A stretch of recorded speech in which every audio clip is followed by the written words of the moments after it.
the very simple way to understand neutral and melee, presented by Hugs86, one of the best neutral players of all time. Step 1. Understanding your opponent's character's moveset in all ways. This includes hitboxes, hurt boxes, startup frames, ending frames. That's step number 1, okay? And now you guys all think you really know this, but soon I'll explain to you how you really don't, okay? You think you do. Unless you got a good neutral, you don't really know this, okay? Now, number 2. Take a wild guess what it is. Take a wild guess what it is. Understanding your own character's moveset in all ways. Now, number 3, and this is the key part, but the part that you can never do until you accomplish step 1 and step 2. Okay? And that is your position relative to number 1 and number 2. And that's neutral, baby. That is neutral. How does this apply to real situations? Let me give you some real examples, right? The way that I play neutral, when I'm playing this game, I'm not actively thinking about where I'm positioned. I just know what a good position is because I've already gone through an understanding of 1 and 2, where when you're in a spot and you can actually feel whether it's dangerous or advantageous, then you're really getting down these two, and you're understanding your position.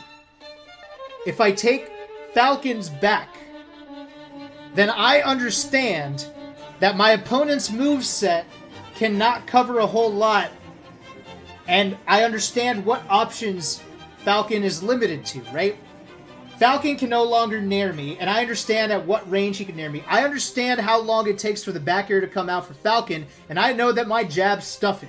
So I know that I could straight up walk up to Falcon's back, no shield, hardly any move, and I could apply pressure just by standing behind him because I understand what Falcon is capable of when I have his back as Samus.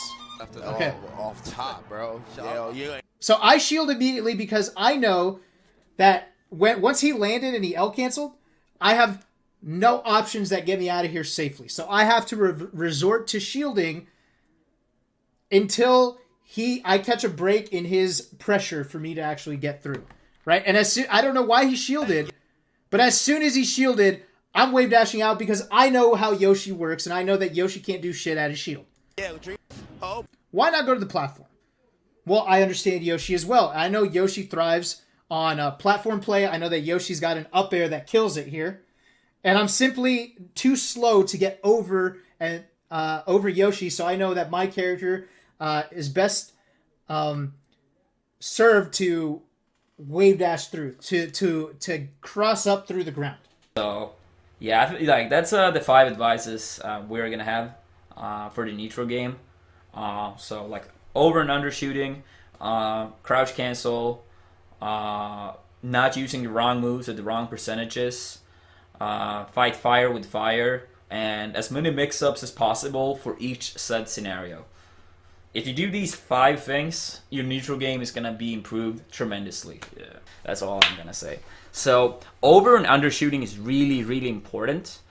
When people attack where their opponents currently are, by the time you reach their location, they will be able to like be on a different spot, and you get dash dance grabbed. Like, when you attack someone at the current location, they dash away, you get grabbed, or dash attacked, or whatever. But dash dance grab is like one of the most common things. You get punished for it. Yes, you do get punished for it pretty heavily. So I'm going to take this example of me versus PPMD. It kind of shows what I'm talking about here. So did you guys see that? We're actually going to take that in slow motion. So here, like the first time, he dashes away, I catch him with down tilt. But it's especially the second time here that's really important. And PP has one of the best dash dance game in Melee history. Arguably the best one. Look at this one. Look at this one. PP dash... Now he's dashing away. I super overshoot with a dash attack, and I still barely clip him.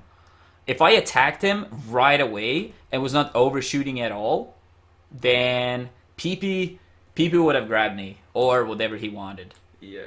So you can see here, like the average Fox would have dash attacked right here. They would have attacked here. PP's close, right? You just attacked right away. And then PP would have dashed away and got a punish. But since I keep running a few extra steps, my dash attack clip him.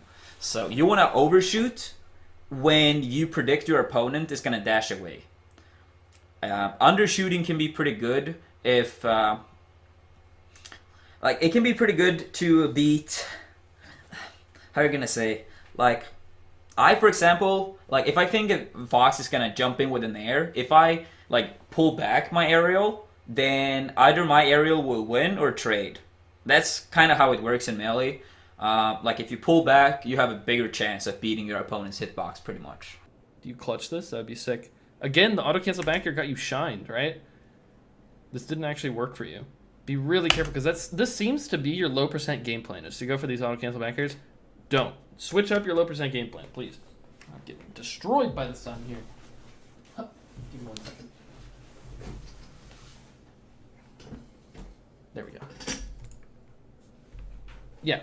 Come up with a different game plan. Shoot lasers, go for late down airs, go for running shines, go for laser into shine, go for grabs. Grabs can be really good at low percent. Auto cancel back air, not so much.